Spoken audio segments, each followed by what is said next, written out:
Hello students, आज हम लोग एक्सरसाइज 5.8 स्टार्ट करने वाले हैं चैप्टर कंटिन्यूटी एंड डिफरेंशियलिटी के। इससे पहले वाले लेक्चर में हमने एक्सरसाइज 5.7 इसके थ्योरी पार्ट और ये जो 5.7 है इसके थ्योरी पार्ट वगैरह सब देखा था। जो भी सॉल्व एग्जाम्पल है एक्सरसाइज में जो क्वेश्चन है वो सब हमने सॉल्व किया था। तो आज हम एक्सरसाइज 5.8 स्टार्ट कर रहे हैं। तो देखते हैं 5.8 में क्या क्या है। 5.8 में एक है मीन वैल्यू थ्योरम और दूसरा है रोल्स थ्योरम। तो सबसे पहले रोल्स थ्योरम को समझने की कोशिश करते हैं ये क्या बोलते हैं। रोल्स थ्योरम क्या बोलते हैं, मेनली यही दो के बारे में पढ़ना है। क्या बोलते हैं, if function let function f defined from a to b to r be continuous on closed interval a comma b and differentiable on open interval a comma b such that f of a equals to f of b where a and b are some real numbers, then there exists some c in open interval a comma b such that f prime c equals to 0। तो देखते हैं ये क्या कहना चाह रहा है। ये रोल्स थ्योरम क्या कहते हैं। आपका एक्सरसाइज ये 5.8 है। एक्सरसाइज 5.8 सबसे पहले क्या बोलता है, Rolle's theorem.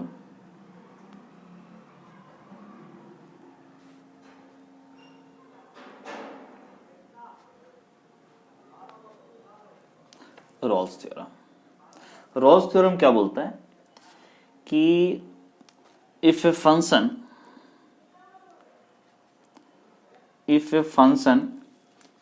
fx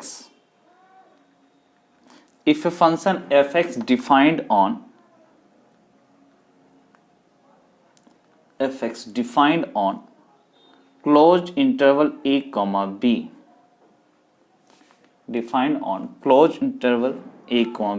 is, first part देखो, continuous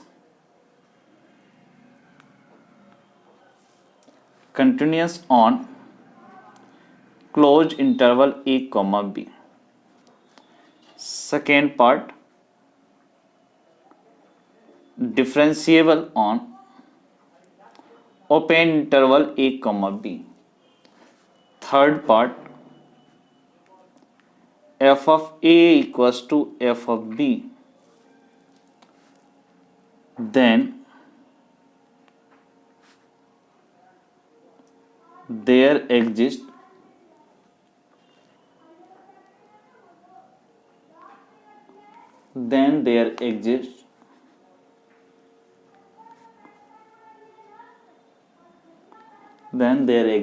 at least one real number,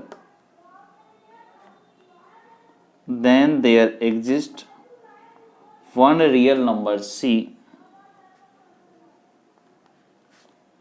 between a and b such that f prime c equals to 0। ये कहना क्या चाह रहा है देखते हैं।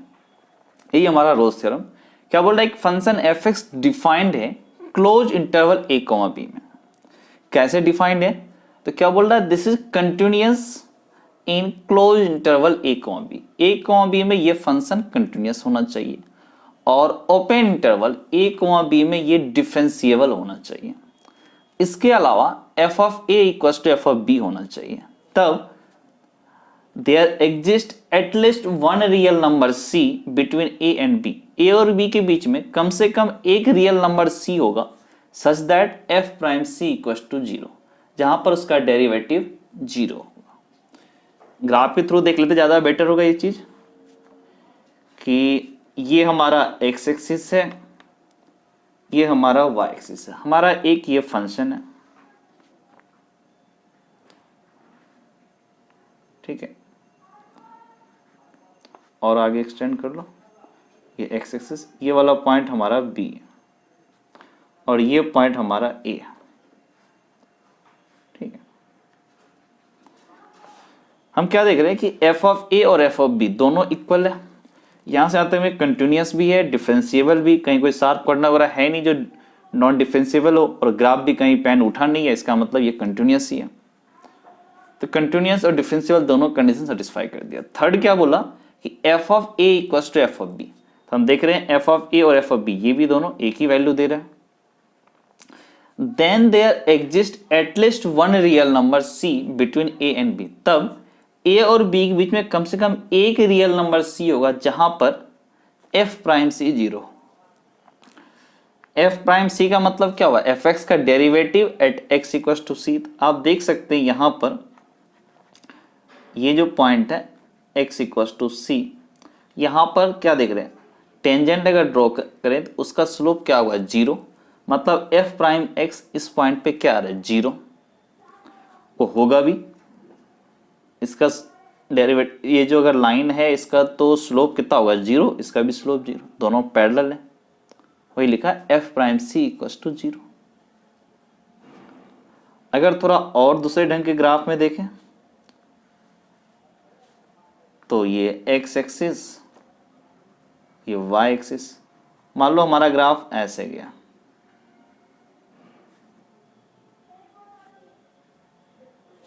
ये ए है, ये बी है। यहां पर देख रहे हैं ए और बी दोनों पूरा का पूरा कंटिन्यूस है और डिफरेंशिएबल भी है। फिर देख रहे हैं ए और बी दोनों इक्वल है। अब देखो इसका डेरिवेटिव कहाँ का जीरो होगा, एक तो यहां पर जीरो होगा, दूसरा यहां पर जीरो होगा, तीसरा यहां पर जीरो होगा। बोला भी at least one real number between A and B. A और बी के बीच में कम से कम एक रियल नंबर, यहाँ देखो 1 2 3 तीन है, यहाँ एक है, कम से कम एक रियल नंबर होना चाहिए। तो यहाँ तीन आया, यहाँ एक आया, 10 भी हो सकता है, 5 भी हो सकता है, 2 भी हो सकता है, but at least one real number should be between A and b such that F prime C equals to zero. ये हमारा रॉल्स थ्योरम।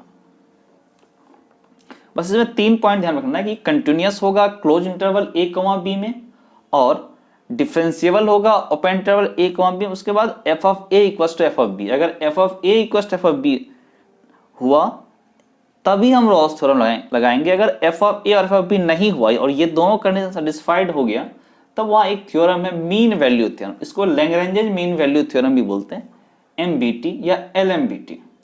तो जरा इस मीन वैल्यू थ्योरम के बारे में देखते हैं क्या बोलता है ये। तो ये मीन वैल्यू थ्योरम क्या कहते हैं,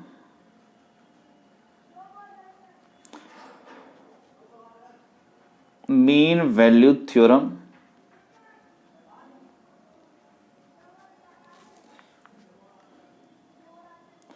मीन वैल्यू थ्योरम जरा देख लेते हैं क्या लिखा है बुक में,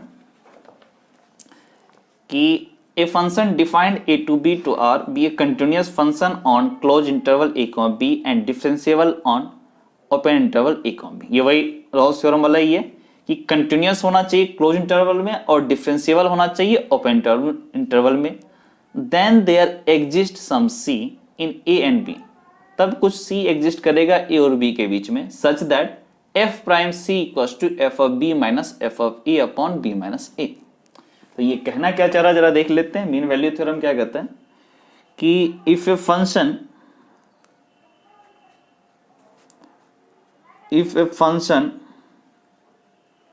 fx defined on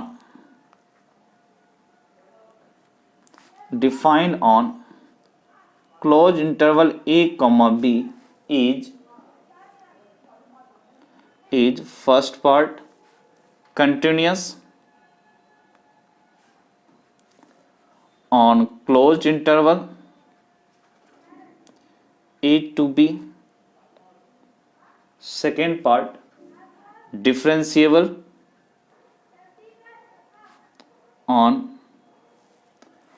open bracket a comma b, then there exist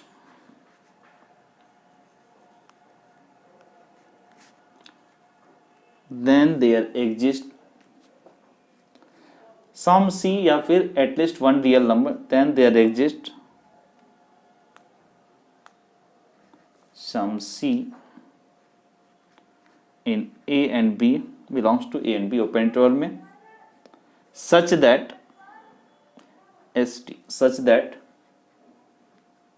f prime c equals to f of b minus f of a upon b minus a। क्या बोल रहा है, close interval a com b में continuous है, open interval a com b में differentiable है, तो एक c a और b के बीच में होगा, या कुछ c, एक से ज्यादा भी हो सकता है लेकिन होगा जरूर, कि such that f prime c उस पॉइंट पे फंक्शन का डेरिवेटिव या उस पॉइंट पे टेंजेंट ड्रॉ करें तो उसका स्लोप वो इक्वल होगा F of B minus F of A upon B minus A, जो दोनों एंड पॉइंट है उसको ज्वाइन करने वाली लाइन के स्लोप के इक्वल। तो इसको डायग्राम के थ्रू अगर देखना चाहें तो देख सकते हैं कि ये हमारा एक लाइन है, ठीक है, ये पॉइंट मान लो ए है, एफ ऑफ ए और एफ ऑफ बी इक्वल होना जरूरी नहीं है, ठीक है। तो क्या बोल रहा है कि ये पॉइंट हमारा ए है, ये पॉइंट बी है, तो ए पॉइंट का ये y equals to F X का ग्राफ है, तो इसका पॉइंट क्या होगा a comma F of A, और b पॉइंट क्या होगा b comma F of B. फिर अगर इस ए बी का स्लोप ऑफ ए बी की बात करें तो ये क्या बोलेगा कि F of B minus F of A upon B minus A. तो इस ए और बी का जो कोई ना कोई ऐसा पॉइंट जरूर होगा जहां पर जो स्लोप होगा, जहां पर अगर हम टेंजेंट ड्रॉ करें ना तो उसका स्लोप और इस लाइन का स्लोप दोनों आपस में इक्वल हो, या फिर वो टेंजेंट और ये लाइन आपस में पैरेलल हो। वही बोल रहा है कि एफ प्राइम सी, ये वाला पॉइंट मान लो सी है, क्या बोल रहा है कम से कम सी की एक वैल्यू जरूर आएगी जहां पर F prime C equals to F of B minus F of A upon B minus A. ये तब अप्लीकेबल है जब F of B is not equals to F of B, mean value theorem, तब लगाते हैं। लेकिन अगर ठीक से देखोगे तो पता चलेगा ये रोल्स थ्योरम का एक एक्सटेंशन है, कि रोल्स थ्योरम में एक एक्स्ट्रा कंडीशन आ जाती है F of B equals to F of A. यहां अगर F of B equals to F of A लगा दे तो क्या होगा F prime C equals to 0, वही तो था रोल्स थ्योरम। तो ये एक रोल्स थ्योरम का थोड़ा एक्सटेंशन है। आपको बस इतना ध्यान रखना है कि अगर फंक्शन कंटिन्यूअस है क्लोज इंटरवल ए कॉमा बी में और डिफरेंशिएबल है ओपन इंटरवल ए कॉमा बी में, तो एफ प्राइम सी क्या होगा F of B minus F of A upon B minus A. यही आपका मीन वैल्यू थ्योरम और रोल्स थ्योरम है। अब जरा इसके एक्सरसाइज के क्वेश्चन देखते हैं, मेनली इसमें प्रूफ दैट वाले पार्ट पढ़ते हैं। पहला क्वेश्चन है verify Rolle's theorem for the function f x equals to x square plus 2x minus 8 for x varies from -4 to 2 close interval. तो हमारा पहला क्वेश्चन एक्सरसाइज 5.8 का फर्स्ट क्वेश्चन देखते हैं। एफ एक्स इक्वल्स टू लिखा हुआ है x square plus 2x minus 8, और x के बारे में क्या कर रहा है x वेरीज फ्रॉम -4 to 2। अब देख सकते हैं ये फंक्शन -4 to 2 में कंटिन्यूअस भी है और डिफरेंशिएबल भी है। अब जरा चेक करते हैं एफ ऑफ ए और एफ ऑफ बी इक्वल आ रहा है या नहीं आ रहा। तो एफ ऑफ -4 ये हो गया 16, 2x x की जगह -4 -8, ये -8, 16 -8 दैट इज 0। अगर एफ ऑफ 2 की बात करें 2 का square 4, 2 into 2 4 -8, 4 plus 4 8, 8 -8 this is 0। अब क्या बोल रहा है कि f प्राइम c भी 0 होगा। रोल्स थ्योरम का तो जो कंडीशन था वो एप्लीकेबल है यहां पर। अगर रोल्स थ्योरम लगाएं तो f prime c equals to 0। अब जरा f प्राइम c देखते हैं क्या 0 हो पा रहा है, और अगर है तो क्या c ये -4 और 2 के बीच में है। तो f प्राइम c कितना हो जाएगा एक्स स्क्वायर का डेरिवेटिव 2x, x की जगह c पुट कर दो, प्लस 2 इक्वस टू 0। 2x का डेरिवेटिव 2, तो यहां से c इक्वस टू -1। क्या c -4 और 2 के बीच में आ रहा है? हाँ आ रहा है, इसका मतलब वेरीफाइड हो गया।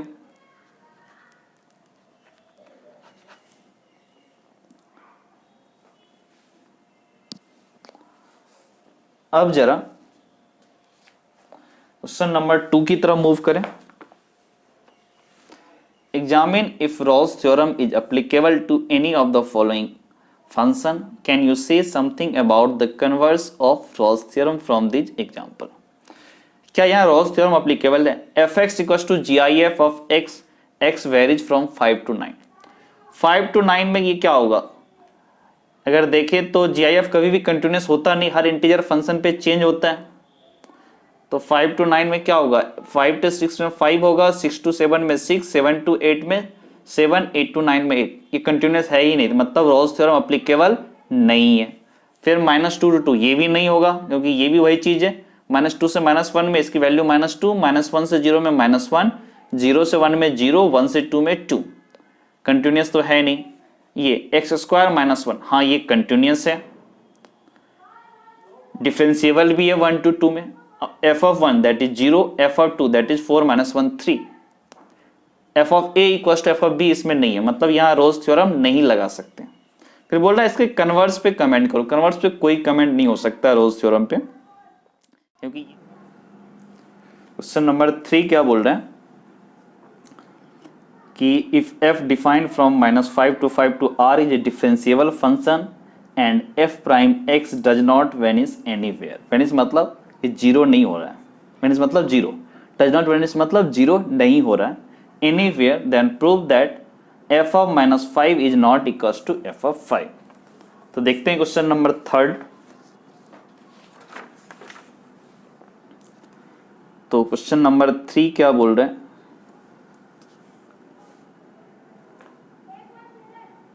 कि y इक्वल टू fx एक फंक्शन है और डिफाइंड है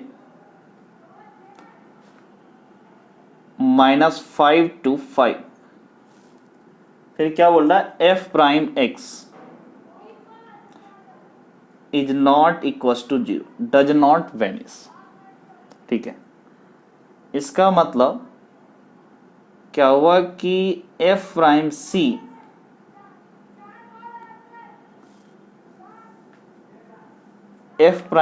इज नॉट इक्वल टू 0, और ये बोला दिस फंक्शन डिफरेंशिएबल, मतलब कंटिन्यूस होगा भी।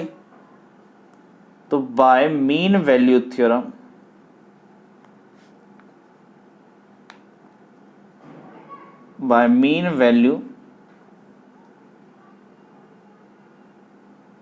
थ्योरम हम क्या बोलते हैं? f prime c equal to f of b minus f of a upon b minus a। f prime c equal to f of b, b की जगह कितना है 5 और a की जगह -5 अपॉन 5 माइनस माइनस प्लस 5, और f प्राइम c बोलता है this is not equal to 0। इसका मतलब not equal to 0। f of 5 minus f of -5 upon 10, it means f of 5 minus f of -5 is not equal to 0। It means f of 5 is not equal to f of -5। यही proof करना है question number 3 में। Question number 4 की बात करें तो question number 4 क्या करता है? Verify means value theorem if fx equals to x square -4x plus 3 in the interval a, b, a equals to 1 and b equals to 4। ये मीन वैल्यू थ्योरम को verify करने के लिए बोल रहे हैं। तो क्वेश्चन नंबर 4 में की तरफ मूव करते हैं। क्वेश्चन नंबर 4 में आपका fx है x स्क्वायर -4x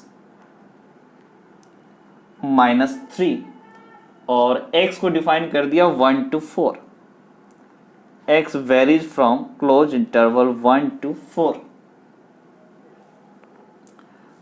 अब अगर इसमें जरा बात करें मीन वैल्यू थ्योरम कब लगा सकते हैं, जब ये कंटिन्यूस हो। 1 to 4 में ये कंटिन्यूस है, और अगर 1 to 4 में अगर हम डिफरेंशिएबल की बात करें तो वो भी है 1 to 4 में ये डिफरेंशिएबल है। तो डायरेक्ट लगा देते हैं। अब ये फंक्शन एफ एक्स इज, थोड़ा लैंग्वेज में बना के लिखना पड़ेगा ये line, is continuous in close interval 1 to 4 and differentiable in open interval 1 to 4, then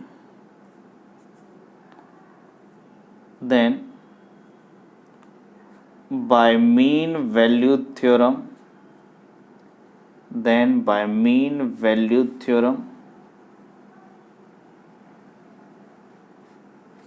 क्या लिखेंगे इसको कि f prime c equals to F of B minus F of A upon B minus A. अब ए और b की value put कर देते हैं, तो F prime C equals to F of b, मतलब एक्स की जगह 4, तो कितना हो जाएगा ये 16x² माइनस 4x, ये भी 16 माइनस 3। ए में ए की जगह 1, this is 1 minus 4 minus 3 upon b की जगह 4, ए की जगह 1। तो यहाँ से f prime c equals to 16 cancel out, minus 3 minus 4 minus 3 minus 7 plus 1 minus 6 plus 6 upon 3 f prime c, x² का डेरिवेटिव 2x और x की जगह c पुट करना है तो 2c माइनस 4x का derivative minus 4 equals to 6 minus 3, 3 divide by 3 that is 1। तो यहाँ से 2c इक्वल्स टू 5 और c इक्वल्स टू 5/2। क्या ये c इक्वल्स टू 5/2 जो हमारा आया, क्या ये 5/2 1 और 4 के बीच में वेरी कर रहा है क्या? 1 और 4 के बीच में लाई कर रहा, 2.5 1 और 4 के बीच में लाई कर रहा। इसका मतलब कि हमारा जो मीन वैल्यू थ्योरम था वो वेरीफाइड हो गया। यही तो वेरीफाई करना था कि f prime c equals to जो हम f of b minus f of a किए वो f प्राइम c में c की वैल्यू 1 और 4 के बीच में आ रहा है या नहीं आ रहा। ये क्वेश्चन नंबर 4 का सॉल्यूशन है। अब क्वेश्चन नंबर 5 की तरफ मूव करें तो क्वेश्चन नंबर 5 क्या बोलता है, verify mean value theorem if f(x) equals to x³ minus 5x² minus 3x in the interval close interval a comma b where a equals to 1 b equals to 3 find all c a 1 to 3 belongs to 1 to 3 for which f prime c equals to 0। तो देखते हैं, दो part है, पहले verify करो फिर c की value निकालो ताकि f prime c equals to 0 हो जाए। तो क्वेश्चन नंबर 5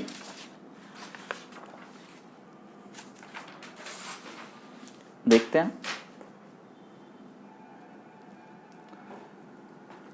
क्वेश्चन नंबर 5 में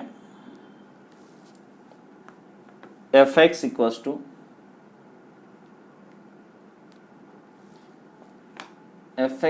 to x³ minus 5x² minus 3x for x belongs to 1 to 3 close interval 1 to 3। यहां भी देख सकते हैं कि यहां पर फंक्शन आपका f(x) is continuous on close interval 1 to 3 दिख रहा, पॉलिनोमियल फंक्शन है तो कंटिन्यूअस हो गई। फिर क्या बोलता है, f(x) इज डिफरेंशिएबल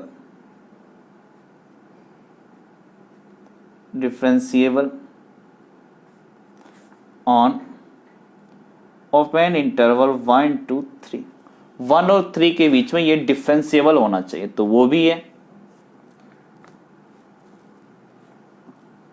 इसका मतलब क्या हुआ, आप एलएमबीटी लगा सकते हैं या फिर मीन वैल्यू थ्योरम लगा सकते हैं बाय, दोनों एक ही चीज है, by mean value theorem. Mean value theorem से हम क्या बोलते हैं कि f prime C equals to F of 3 minus F of 1, a और बी की वैल्यू हमने पुट कर दिया upon B minus a, that is 3 minus 1।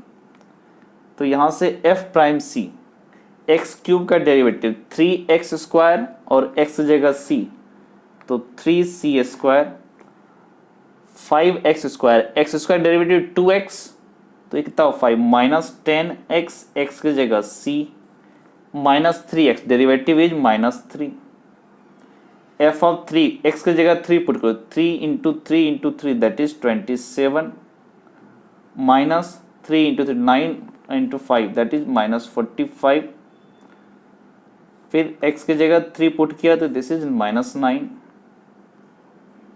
F of 1 this is 1 minus 5 minus 3 upon 3 minus 1 this is 2।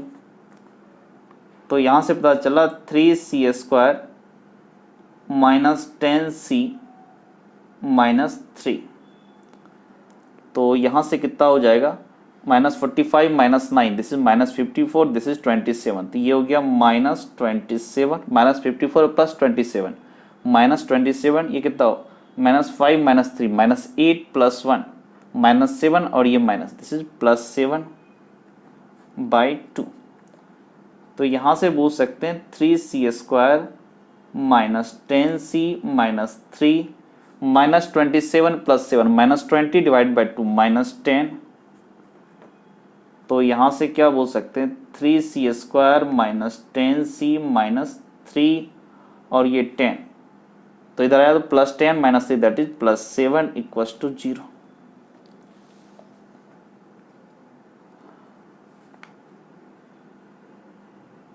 अब अगर देखें तो यहां से c की वैल्यू निकालने की कोशिश करते हैं, क्या होगा 10 plus minus 100 minus 4ac, 4 into 3 12 into 7 84 upon 2a that is 6, it means 10 plus minus ये 16 यानी 4 divide by 6, it means 10 plus 4 14 divide by 6 यानी 7 by 3, 10 minus 4 6 this is 1, c is 7 by 3 and 1, 7 by 3 3 को क्रॉस कर गया तो c की a की value है 1 जो वेरीज कर रहा है 1 to 3 में, और 7 और 3 ये 2 पॉइंट है, हाँ ये भी 1 और 3 के बीच में वेरी कर रहा है, तो दोनों वैल्यू होगा 7 बाय 3 बिलोंग्स टू 1 to 3। कहने का मतलब c का जो ये दोनों वैल्यू है 1 और 7 बाय 3 दोनों में वेरीफाई हो रहा है कि दो वैल्यू आ रहा है c का जिसमें ये फंक्शन मीन वैल्यू थ्योरम लगा रहे, 2 पॉइंट आ रहा है c का जहां पर उसका जो डेरिवेटिव है वो एक्चुअल में 1 और 3 ये जो पॉइंट है इन दोनों को ज्वाइन करने वाली लाइन के स्लोप के इक्वल होगा। ठीक है, मीन वैल्यू थ्योरम से c की दो वैल्यू आई 1 एंड 7 बाय 3, इसका मतलब वेरीफाई हो गया जो हमको करना था। फिर एक और पार्ट इसमें था कि f prime c equals to अगर 0 हो जाए, f prime c equals to 0 हो जाए तो c की वैल्यू क्या होगी। f प्राइम c मतलब क्या आया, हम जस्ट निकाल चुके हैं यहाँ पर 3c square minus 10c minus 3, 3c square minus 10c minus 3 equals to 0। तो यहाँ से बोल सकते हैं 3c square minus 9c minus c minus 3 equals to 0। तो यहाँ से कुछ कॉमन लेने की कोशिश करें, अगर थोड़ा मुश्किल हो रहा है एक काम करते हैं डायरेक्ट फॉर्मूला लगा देते हैं, तो c equals to 10 plus minus b square 100 minus 4ac 4 into 3 12 into 3 36 minus minus plus upon 2a that is 6। तो यहाँ से क्या हुआ 10 प्लस माइनस 136 डिवाइड बाय 6। 136 का मतलब रफली कितना हो गया ये 11 पॉइंट समथिंग 11 पॉइंट समथिंग, क्योंकि 12 से छोटा 144 और 121 के बीच में, तो ये 11 पॉइंट समथिंग प्लस 10 मतलब 11 plus 10 21 point something divide by 6 21 point something divide by 6, तो ये 3 पॉइंट समथिंग चला जाएगा। जबकि क्या बोला 1 और 3 के बीच में बोला है, तो प्लस वाला रिजेक्ट होगा। माइनस वाला देखें 10 माइनस 11 पॉइंट समथिंग यानी minus 1 point something minus 1 by 6, ये भी 1 से छोटा आ रहा है। इसका मतलब no value of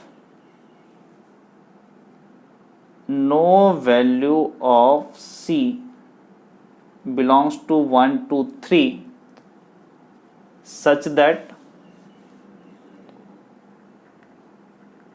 that f prime C equals to 0। 1 और 3 के बीच में कोई भी C नहीं है जहां पर इसका डेरिवेटिव f प्राइम C आपका 0 हो जाए। तो क्वेश्चन नंबर 6 की बात करें अब, examine the applicability of mean value theorem for all three function given in the above exercise। Check करना है क्या मीन वैल्यू थ्योरम लगा सकते हैं। पहला GIF ऑफ x, यहाँ तो कंटिन्यूस ही नहीं है तो मीन वैल्यू थ्योरम भी नहीं लगेगा। fx GIF, ये भी GIF है, इंटीजर फंक्शन में ये भी ब्रेक होता है, कंटिन्यूस नहीं रहता है, तो यहाँ भी मीन वैल्यू थ्योरम नहीं लगा सकते। एक्स स्क्वायर माइनस 1 to 2, हाँ ये कंटिन्यूस है, डिफरेंशिएबल है, अब इसमें मीन वैल्यू थ्योरम लगा सकते हैं। मतलब थर्ड में हम मीन वैल्यू थ्योरम लगा सकते हैं। ठीक, करना चाहो तो कर भी सकते हो, कोई दिक्कत नहीं है उसको। ठीक, तो आज हम इतना ही कंप्लीट करते हैं एक्सरसाइज 5.8। नेक्स्ट वीडियो लेक्चर में आपके जो मिसलेनियस एग्जाम्पल है और एक्सरसाइज जो है उसके बारे में बताएंगे, उसके सॉल्यूशन। तो आज के लिए इतना ही, थैंक यू।